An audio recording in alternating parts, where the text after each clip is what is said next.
जय जगन्नाथ सांग माने मु रंजित स्वागत करुच्ची आपण को मोर चैनल भूत ट्रावेल हरर स्टोरी को। आज आम शुणा जाऊँगी एक ट्रेन में रोकता गोटे प्रेतात्मा विषय रे। यह गोटे सत आ अजब भयंकर घटना जहाँ होता पुरी संबलपुर एक्सप्रेस रे। गोटे राति 11टा भितर हम अमित जड़े कॉलेज छात्र थिले भुवनेश्वर ठारू बरगढ़ जाऊला।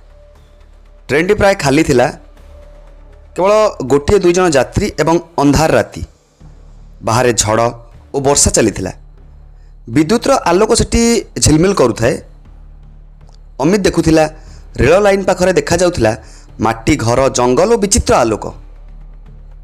हठात से देखला एक झील रेल लाइन उपर दौड़ुछि। से चित्कार करिला, हेई सेपटू साइड हट, हेई सेपटू साइड हट। किंतु ट्रेन से झील को धक्का देला एवं तापरे किछि हेला नहीं। ड्राइवर ट्रेन अटकाइले नहीं। अमित भयर कंपिला। से उठी बाहर देखिला से झीलटी ट्रेन सामना खिड़की रे दौड़ुछि। मुहर पानी पड़ुछि, आखि लाल एवं सबुआडे बिजुलीर आलोक। तू मते काहेकि देखुछु? से झीर शब्द तांको कान को सुबिला। अमित सेठू डरिकी पळै आसिला एवं आसी चेयर रे बसिला। चेयर रे बसी मोबाइल धरिला। देखिला सिग्नल नहीं। ट्रेन रे अन्य लोक माने मध्य थांती, हेले से काहाकू जणाइला नहीं कि से कौन देखिछि। से धीरे धीरे बगीर आरपट को गला। सेठारे गोटे वृद्धा महिला बसी थिले। से कहिले, पुओ आज यही राति रे जेमिति ट्रेन रे जाउछ सावधान रुह। एही रेल लाइन रे गोटे झीर आत्मा घुरे जहाँ प्रति राति निज मृत्यु स्थान खोजे।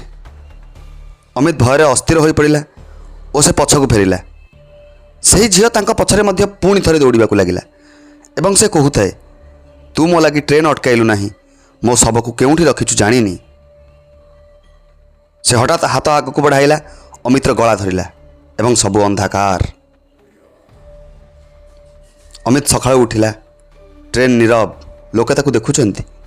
तांको गलारे चिन्ह जेमिति केही गला चिपी देइछि।